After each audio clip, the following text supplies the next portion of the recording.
ജൂതന്മാരുടെ പണ്ടത്തെ വീടുണ്ടാവും. ഇതിപ്പോൾ പോസ്റ്റ് ഓഫീസാണ്, വർഷങ്ങൾ പഴക്കമുള്ളതാണ്.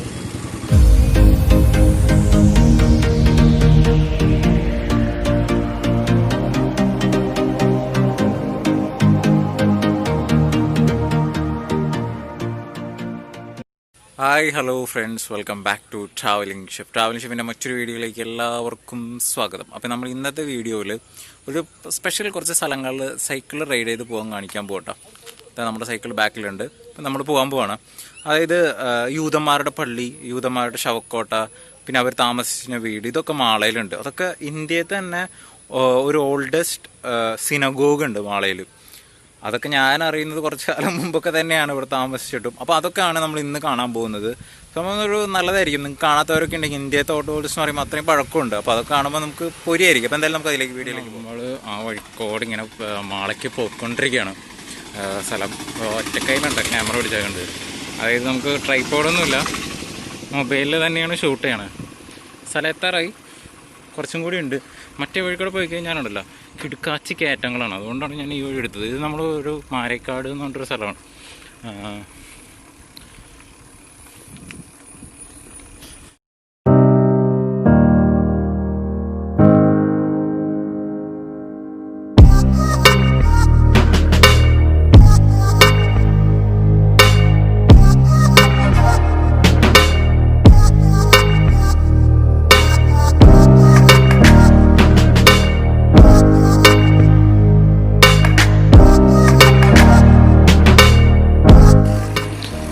ഓ, നമ്മൾ ഇപ്പോൾ വേറൊരു റൂട്ടിൽ കൂടെയൊക്കെ തിരിഞ്ഞേക്കണം. ഞാൻ സ്ട്രെയിറ്റ് പോകാമെന്ന് ഉദ്ദേശിച്ചത്, പക്ഷേ ഞാൻ വേറൊരു റൂട്ടിൽ കൂടെ തിരിഞ്ഞു. കാരണം അത് കുറച്ചും കൂടി ഭയങ്കര വണ്ടികളൊക്കെ ഉണ്ടാവും. അതുകൊണ്ട് തന്നെ കഴിഞ്ഞപ്പോൾ നമ്മൾ ആ വഴിക്കൂടെ പോയിട്ട് ഒറ്റ കയ്യിൽ പിടിച്ച് വന്നത് ക്യാമറ പിടിച്ചിട്ട് പോകണത്. വേറെ എവിടെയെങ്കിലും തെങ്ങിൻ്റെ അവിടെ മണ്ടേക്ക് പോകണ്ട, വല്ല തെങ്ങിൻ്റെ കടക്കെ പോകണ്ടെന്ന് വിചാരിച്ചിട്ട് ഒറ്റ കയ്യിലാണ് പോകണത്. ഓക്കെ, ഇപ്പം എന്താവെന്ന് അറിയില്ല. വീടൊന്നുമില്ല എന്തായാലും, ഉറപ്പാണ്. ഇത് കണ്ടോ സ്ഥലം? ഇത് ഞങ്ങളുടെ അവിടെ വീടിൻ്റെ അടുത്തുള്ള ഒരു കിടക്കാച്ച സ്ഥലമാണ്. ഈ വഴിക്കോടെയാണ് നമ്മൾ മാളയിലേക്ക് യാത്രയാവുന്നത്. മാള ഞാൻ നേരത്തെ പറഞ്ഞ പോലെ തന്നെ യൂതന്മാരുടെ സ്ഥലമാണ്. അവിടെ മറ്റേ യൂതപ്പള്ളി ഉണ്ടായിരുന്നു, പിന്നെ അതുപോലെ യൂതന്മാരുടെ ശ്മശാനം, പിന്നെ പള്ളി, പണ്ടത്തെ ഒരു പോസ്റ്റ് ഓഫീസ് പണ്ട് യൂതന്മാർ താമസിച്ചതൊക്കെയായിരുന്നു. അതൊക്കെയാണ് ഈ സ്ഥലം. ഈ സ്ഥലമല്ല, വേറെ സ്ഥലം. നമ്മൾ ആ സ്ഥലം കാണിക്കാൻ പോകുന്നേ ഉള്ളൂ. കണ്ടില്ല, പോണ വഴിക്കുള്ള ഒരു മനോഹരമായ ഒരു കാഴ്ച. നമുക്ക് നേരെ കാണുന്ന ബോർഡ് കണ്ടോ? ആ ബോർഡ് ക്രോസ് ചെയ്താൽ നമ്മൾ മാള ഗ്രാമപഞ്ചായത്തേക്ക് എത്തും. ഈ മാള ഗ്രാമപഞ്ചായത്ത് കഴിഞ്ഞിട്ടാണ് നമ്മുടെ ഈ യഹൂദന്മാരുടെ പള്ളിയും ജൂതന്മാരുടെ ചർച്ചൊക്കെ ഉള്ളത്. ഇവിടെ ഈ സ്ഥലം ഞാൻ കാണിച്ചിരുന്നേക്കാളും മുമ്പ് നിങ്ങളൊന്ന് മറ്റേ നമ്മുടെ ട്രാവലിസ്റ്റയുടെ വീഡിയോ ഒന്ന് കണ്ടാൽ മതി.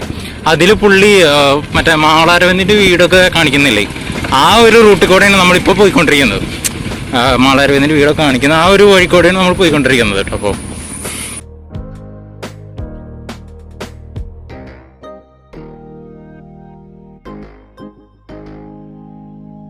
ജില്ലാ കളക്ടറിൻ്റെ കാരണം ഇത് അവർ നശിപ്പിക്കുകയോ ഇതൊരു സാംസ്കാരികമുള്ള സംഭവമാണ്, നശിപ്പിക്കരുത് എന്നൊക്കെ പറഞ്ഞിട്ടുള്ള ഒരു കൊച്ചു ഒരു എന്താ പറയുക, ഒരു വാണിംഗ് കൊടുത്തിട്ടുള്ള ഒരു ബോർഡാണ്. ഇവിടെ അവർ ജൂയിഷുകാരൊക്കെ വന്ന് സമയത്ത് അവരിതൊക്കെ കണ്ടിട്ട് അവർക്ക് കുറേ കംപ്ലൈൻറ്റ് കൊടുത്തതിൻ്റെ പേരിലാണ് ഇപ്പോൾ ഇതിങ്ങനെ ക്ലീനായി കിടക്കുന്നത് കേട്ടോ. അതിന് മുമ്പ് ഭയങ്കര അലമ്പായിരുന്നു. നമ്മളവിടെ എത്തിയിട്ടുണ്ട്. അതാണ് ആ ജൂതപ്പള്ളി. സംഭവം ഇത് ഭയങ്കര പഴക്കമുള്ളൊരു പള്ളിയാണ്. എങ്ങനെ വീഡിയോ എടുക്കാൻ പറ്റുമെന്നൊന്നും എനിക്കറിയില്ല. അങ്ങോട്ടൊന്നും പോകാൻ പറ്റില്ല എന്ന് തോന്നുന്നു, എന്തോ പണി നടക്കുന്നുണ്ടെന്ന് തോന്നുന്നു. ഇതാണ് ആ പള്ളി. ഉള്ളിലൊന്നും കയറാൻ പറ്റില്ല, ഭയങ്കര ഓൾഡസ്റ്റ് ആണ്. നമുക്ക് ആരോടെങ്കിലും ചോദിച്ചു നോക്കാം ഇതിൻ്റെ ചരിത്രവും കാര്യങ്ങളൊക്കെ.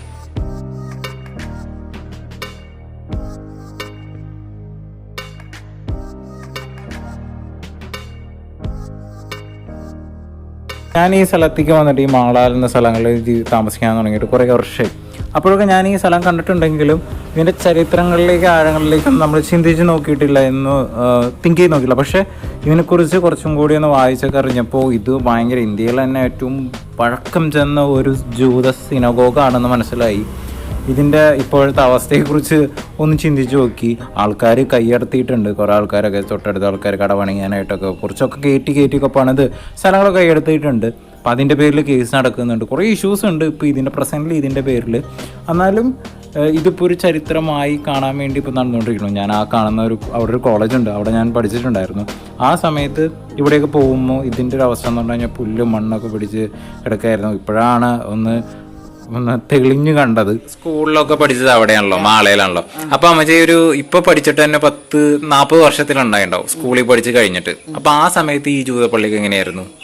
അപ്പൊ ജൂതപ്പള്ളിയുടെ ഷേപ്പൊക്കെ പണ്ടത്തെ മുസ്ലിംസിന്റെ പള്ളിയുടെ ഷേപ്പ് പോലെ ഇങ്ങനെ ഒരു കൂടാരം പുറത്തേക്ക് നമുക്ക് കാണാം. നല്ല രസമായിട്ട് നല്ല ഇങ്ങനത്തെ അത് അന്ന് കാണുമ്പോൾ നമുക്ക് ഭയങ്കര ഇഷ്ടമാവും. അതിൻ്റെ ഒരു കൂടാരം മോരിയൊക്കെ ഫ്രണ്ടിലൊക്കെ വെച്ച് നല്ല രസമുണ്ടായിരുന്നു. പള്ളിയുടെ ഉള്ളിലേക്ക് ഞങ്ങൾ കടന്നിട്ടില്ല. കാരണം മുസ്ലിം പള്ളിയുടെ ഉള്ളിലേക്കൊന്നും നമ്മളെ പ്രവേശനം ഇല്ലല്ലോ, പെണ്ണുങ്ങൾക്ക് പ്രവേശനം ഇല്ല. അതിക്കൂടെ നമ്മളെ കാഴ്ചക്കാരായി പണ്ട് ടൂറ് അങ്ങനെ കൊണ്ടുപോകണ പരിപാടിയൊന്നും സ്കൂളുകളിൽ നിന്നില്ല. ഈ വക കാര്യങ്ങളൊന്നും കാണിച്ചു തരാൻ ഉള്ള ഒരു അവസ്ഥയൊന്നുമില്ല. പുറമേ നിന്ന് അമ്മ കണ്ടിട്ടുള്ളൂ. അമ്മ വീട്ടിലേക്ക് പോകുമ്പോഴും മാളപ്പള്ളി കുളത്തിൻ്റെ അവിടേക്ക് പോകുമ്പോഴും അമ്മാമ്മയുടെ വീട്ടിലേക്ക് പോകുമ്പോഴും ഒക്കെ ഞാൻ കണ്ടേക്കണ ഈ പള്ളി. പിന്നെ കുറച്ച് കാലങ്ങൾ കഴിഞ്ഞപ്പോൾ ഇപ്പം അത് ഭയങ്കരമായിട്ട് പുരോഗതിയിലേക്ക് വന്നിട്ടുണ്ട്. അതായത് ഇസ്രായേലിൽ നിന്ന് ആൾക്കാർ വന്ന് അവരുടെ അവിടെ ഒരു ശവക്കോട്ടയുണ്ട്. എന്ത് വലിയ രസമായിട്ട് ആ മതിലൊക്കെ കെട്ടി കുറേ ഏക്കർ സ്ഥലം പോലീസ് സ്റ്റേഷന്റെ അപ്പുറത്തായിട്ടുണ്ടായിരുന്നു. അത് ഇപ്പൊ ഇല്ല. ഞാൻ പോയപ്പോ മതിലൊക്കെ കാണാൻ തന്നെ ഭയങ്കര രസമായിരുന്നു. അന്നത്തെ ഒരു പള്ളിയുടെ ആകൃതി പോലെ തന്നെ ഒരു മതിലൊക്കെ കെട്ടി ഭയങ്കര കനത്തിലാണ് മതിൽ കെട്ടിയായിരുന്നത്. തേച്ച് വൃത്തിയാക്കി ഗേറ്റൊക്കെ ഇട്ട് കൂട്ടിക്കിടന്നായിരുന്ന സ്ഥലമായിരുന്നു. പിന്നെ അതിൻ്റെ ഉള്ളിൽ കുറെ മാവും കശുമാവും മാവുകളൊക്കെ ഉണ്ടായിരുന്നു. ശവക്കല്ലറ ഉണ്ടായിരുന്നു 3-5 എണ്ണമൊക്കെ. പിന്നെ അതിൻ്റെ ഉള്ളിൽ മാവും സാധനങ്ങളൊക്കെ ഉണ്ട്. അപ്പോൾ അത് വളരെ അബന്ധസായി അടച്ചു കൂട്ടിയിട്ടായിരുന്ന സ്ഥലമായിരുന്നു. ഇപ്പൊ കുറച്ച് കാലം മുമ്പ് ഞാൻ അതിലേ പോകുമ്പോൾ അതൊക്കെ മതിലൊക്കെ പൊളിഞ്ഞു കിടക്കുന്നത് കണ്ടിട്ട് എനിക്ക് അത്ഭുതം തോന്നി. ആ മതിൽ അത്രയും ഭംഗിയുള്ള മതിലായിരുന്നു. അത് എങ്ങനെ പൊളിച്ചു, ആൾക്കാർ എന്ത് ചെയ്തു എന്നൊക്കെ ഒരു ഭയങ്കര അസ്വസ്ഥത തോന്നി. അന്ന് നമ്മൾ പേടിച്ചിട്ട് ശവക്കോട്ട എന്ന് പറയുന്നത് കൊണ്ട് അങ്ങോട്ട് നോക്കുക വളരെ കുറവായിരിക്കും. അതേസമയം എൻ്റെ കൂട്ടുകാരിയുടെ വീടുണ്ടായിരുന്നു ആ പോലീസ് സ്റ്റേഷൻ്റെ അടുത്തായിട്ട്. അപ്പം ഞാൻ അവള് ഞങ്ങളെ വിളിക്കുമ്പോൾ പോകാറുണ്ട്. അപ്പോഴാണ് ഈ ഇതൊക്കെ കാണാം. അത് ശവക്കോട്ടയാണ്, അങ്ങോട്ട് പോകേണ്ടത്. എല്ലാവരും ശവക്കോട്ട പേടിപ്പിക്കുന്ന പോലെയാണല്ലോ പറയാ. അപ്പം ഇത്ര വലിയ ശവക്കോട്ടയാ എന്ന് നോക്കിയിട്ട് നമുക്ക് മതിലിങ്ങനെ നിന്ന് നോക്കിയാൽ അതിൻ്റെ ഉള്ളിലേക്കൊന്നും കാണില്ല. അത്രമാത്രം മാവും പ്ലാവും ഭംഗിയുണ്ടായിരുന്നു. പുല്ലൊന്നും അത്ര ഇല്ല, മാവുകളും സാധനങ്ങളൊക്കെ ഉണ്ടായിരുന്നു. അതുപോലെ തന്നെ പിന്നെ ഇങ്ങോട്ട് വന്നിട്ട് അത് കുറച്ചു കാലം മുമ്പ് ഞാൻ അറിഞ്ഞ് മാളയിൽ കാണുന്ന പോസ്റ്റ് ഓഫീസ് അവരുടെ വീടായിരുന്നു എന്ന്. ഇപ്പം കാണുന്ന പോസ്റ്റ് ഓഫീസ് യഹൂദരുടെ ഒരാളുടെ വീടായിരുന്നു. അവര് അത് വന്ന് കണ്ടിട്ടുണ്ട്, അവരതിൽ വന്ന് അതൊക്കെ വന്ന് അന്വേഷിച്ചിട്ടുണ്ടെന്നൊക്കെ. ഇപ്പം ഇതൊക്കെ പൊളിഞ്ഞു കഴിഞ്ഞതിന് ശേഷം അവർ വന്നിട്ടുണ്ടെന്നൊക്കെ പറയുന്നു. നമുക്ക് അത് ഭയങ്കര സ്മാരകമായ ഒരു സംഭവമായിരുന്നു. ഇപ്പം അതൊന്നും അങ്ങനെയൊന്നും കാണാനില്ല. എന്തുകൊണ്ട് അത് അങ്ങനെ സംരക്ഷണമില്ലാതെ കിടക്കുന്നു എന്ന് നമ്മൾ ആലോചിക്കുന്നുണ്ട്. ആണ് ജൂതപ്പള്ളിനെ കുറിച്ച് അല്ലെങ്കിൽ ജൂത സിനോഗോഗിനെ കുറിച്ച് അമ്മച്ചിയുടെ നിന്ന് കിട്ടിയ കുറച്ച് അറിവുകൾ അത് നിങ്ങളുടെ മുമ്പിൽ ഷെയർ ചെയ്തേ ഉള്ളൂ. ഇനി നമുക്ക് ജൂത ശ്മശാനം ഒന്ന് കാണാൻ പോവാം. അപ്പോൾ അവിടെ വേറൊരു സംഭവം കൂടിയും കാണാനായിട്ടുണ്ട്, വളരെ മനോഹരമായിട്ടുള്ളത്. മാളയിലെ കരുണാകരൻ്റെ സ്മാരകമാണ്, അദ്ദേഹത്തിൻ്റെ സ്മാരകമാണ്. അതായത് പുള്ളീനെ പറയുന്നത് മാളക്കാരനാണ് എന്നൊക്കെ പറയാറുണ്ട്. പുള്ളി ഇവിടെ നിന്നിട്ട് മത്സരിച്ച് നല്ല വിജയം നേടിയിട്ടുമുണ്ട്. അപ്പോൾ ഇത് ആൾക്ക് വേണ്ടി പണിതീർത്ത ഒരു കൊച്ചു സ്മാരകമാണ്. ഇത് പണിതിട്ട് അത്ര വലിയ വർഷങ്ങളൊന്നും ആയിട്ടില്ല, എന്നാലും കുറച്ച് വർഷങ്ങളായിട്ടുണ്ട്. ഞാനൊക്കെ പഠിക്കുന്ന സമയത്തൊക്കെയാണ്, ഇവിടെ കോളേജിൽ പഠിക്കുന്ന സമയത്തൊക്കെയാണ് ഇത് പണിതത്. നമുക്കിനി ജൂത ശ്മശാനം കാണാം കേട്ടോ. ആ ജൂതന്മാരുടെ കല്ലറയിരിക്കുന്ന സ്ഥലം, അതായത് അവരുടെ ശവകുടീരങ്ങളൊക്കെ ഉള്ള സ്ഥലം ഇവിടെ കുറേ ഉണ്ട്. ഈ കാടിനുള്ളിൽ കുറേ കുഞ്ഞു കുഞ്ഞു കല്ലറകളുണ്ട്. നമുക്ക് ദൂരെ ഒരു വലിയ കല്ലറ കാണാൻ പറ്റും. ചിലപ്പോൾ അതിനാരെങ്കിലും മെയിനായിട്ടുള്ള ആൾക്കാരൊക്കെ ആയിരിക്കും. കാരണം ഇവിടെ മതിലൊക്കെ ഉണ്ടായിരുന്നു, നമ്മൾ നേരത്തെ കേട്ടല്ലോ, അതുപോലെ വലിയ മതിലൊക്കെ ഉണ്ടായിരുന്നു. ഇപ്പോൾ ഇതൊക്കെ ഇടിച്ച് പൊളിച്ചു, സ്ഥലങ്ങളൊക്കെ കയ്യേറിയുന്നുണ്ടായിരുന്നു. വീണ്ടും ഒക്കെ എന്തോ പുതുക്കിയൊക്കെ പണിയാണ്. പോസ്റ്റ് ഓഫീസ് കണ്ടോ, ഇതാണ് നമ്മൾ നേരത്തെ എൻ്റെ അമ്മച്ചി പറഞ്ഞ പോലെ ഇത് ജൂതന്മാരുടെ വീടായിരുന്നു. ഒരു കുറച്ച് ആൾക്കാർ താമസിച്ച വീടായിരുന്നു. അത് പോസ്റ്റ് ഓഫീസ് ആക്കിയിട്ട് കൺവേർട്ട് ചെയ്തിട്ട് ഇപ്പോൾ പോസ്റ്റ് ഓഫീസ് ആയിട്ട് വർക്ക് ചെയ്തുകൊണ്ടിരിക്കുകയാണ്. പക്ഷേ ഇതിന് മാറ്റങ്ങളൊന്നുമില്ല, അതേപോലെ തന്നെയാണ് ഉള്ളത്. പക്ഷെ ചെറിയൊരു വ്യത്യാസം വരുത്തി പോസ്റ്റ് ഓഫ് ആക്കി എന്നുള്ളൂ. അപ്പോൾ നമ്മളിപ്പോൾ കണ്ടതൊക്കെയാണ് ജൂതന്മാരുടെ പള്ളിയും സിംസ്റ്റേരിയും സ്ഥലങ്ങളൊക്കെ. എനിക്ക് എന്തായാലും ഉള്ളിൽ കയറാൻ പറ്റില്ല എന്ന് ഉറപ്പായിരുന്നു. കാരണം അത് അടച്ചിട്ടിരിക്കുകയായിരിക്കും, ഓൾമോസ്റ്റ് എപ്പോഴും അത് അടച്ചിട്ടിരിക്കുകയായിരിക്കും. അപ്പോൾ അതിൻ്റെ ഉള്ളിൽ കയറാൻ പറ്റില്ല എന്ന് എനിക്ക് ഉറപ്പായിരുന്നു. പക്ഷേ വേറൊരു ഭാഗ്യം കിട്ടിയെന്ന് വെച്ച് കഴിഞ്ഞാൽ ഞാനവിടെ ഇങ്ങനെ അവിടുത്തെ ചേട്ടന്മാരോട് ചോദിച്ചപ്പോൾ അവർക്ക് ആർക്കും അതിനെക്കുറിച്ച് ഡീറ്റെയിൽ ആയിട്ട് പറയാൻ അറിയില്ല. ഡീറ്റെയിൽ ആയിട്ട് പറയാൻ അറിയുന്ന ഒരു പ്രൊഫസറുണ്ട്. അപ്പോൾ പ്രൊഫസറിൻ്റെ നമ്പർ തന്നു. അപ്പോൾ ഞാൻ ഇപ്പോൾ എന്തായാലും ഈവനിങ് ആയതല്ലേ, ഇപ്പോൾ എന്തായാലും വിളിച്ചിട്ട് ഉപകാരമില്ല എന്ന് തോന്നി. എന്നാലും ജസ്റ്റ് ഒന്ന് കോൺടാക്ട് ചെയ്തു പുള്ളീനെ. അപ്പോൾ പ്രൊഫസർ പറഞ്ഞു ഞാനിപ്പോൾ സ്ഥലത്തില്ല, അവിടെ കുറേ ഇതിൻ്റെ കുറച്ച് പ്രശ്നങ്ങളൊക്കെ ഉണ്ട് നമ്മുടെ ആ സ്ഥലങ്ങൾക്ക്. അപ്പോൾ അതിനൊക്കെ വേണ്ടിയിട്ട് ഓടി നടക്കുകയാണ്. അപ്പോൾ അതൊക്കെ കഴിഞ്ഞിട്ട് നമുക്കെല്ലാവർക്കും അതിൻ്റെ ഉള്ളിൽ കയറിയിട്ട് വീഡിയോ ഒക്കെ എടുക്കാം. കുഴപ്പമൊന്നുമില്ല. അതിൻ്റെ ഡീറ്റെയിൽ ആയിട്ട് എൻ്റെയർ കാര്യങ്ങൾ ഞാൻ പറഞ്ഞുതരാം. നമുക്ക് പുള്ളി പറഞ്ഞ് നമുക്കൊരു പ്രോമിസ് തന്നിട്ടുണ്ട്. അപ്പോൾ പുള്ളിയുടെ വാട്സപ്പ് നമ്പറൊക്കെ കിട്ടിയിട്ടുണ്ട്. അപ്പോൾ അതിലേക്ക് ചെറിയൊരു ഡിസ്ക്രിപ്ഷൻ അത് എഴുതി തരാൻ പറഞ്ഞിട്ടുണ്ട്.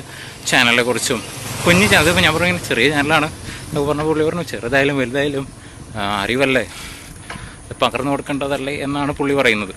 അപ്പോൾ അതാണ് അടുത്തൊരു വീഡിയോ. നമുക്ക് യൂതന്മാരുടെ 70 വർഷം പഴക്കമുള്ള ഒരു, അല്ലെങ്കിൽ 70 കൂടുതൽ വർഷം പഴക്കമുണ്ടെന്ന് തോന്നുന്നു, ആ ഒരു പള്ളിയുടെ വിശേഷങ്ങളൊക്കെ ആയിട്ട് നമുക്ക് അടുത്ത് തന്നെ കാണാം. ഓക്കെ, അപ്പോൾ ഞാൻ എന്തായാലും വീട്ടിൽ ചവിട്ടി എത്തട്ടെ. കിതച്ച് പണ്ടാറായി. അപ്പോൾ എന്തായാലും വീട്ടിൽ ചവിട്ടി എത്തട്ടെ. അപ്പോൾ സ്ട്രാവ എന്ന് പറഞ്ഞൊരു ആപ്പ് വെച്ചിട്ടുണ്ട്. അപ്പോൾ ഇന്ന് അതിൽ പോസ്റ്റ് ഇടണം, ഈവനിങ് റൈഡ് എന്നൊക്കെ പറഞ്ഞിട്ട്. അപ്പോൾ എന്തായാലും നമുക്ക് വീട്ടിലേക്ക് പഠിക്കാം. അപ്പോൾ അതിൻ്റെ ഇടയ്ക്ക് കുറച്ച് സ്ഥലങ്ങളൊക്കെ കാണാൻ പറ്റുമെങ്കിൽ നമുക്ക് കാണാം.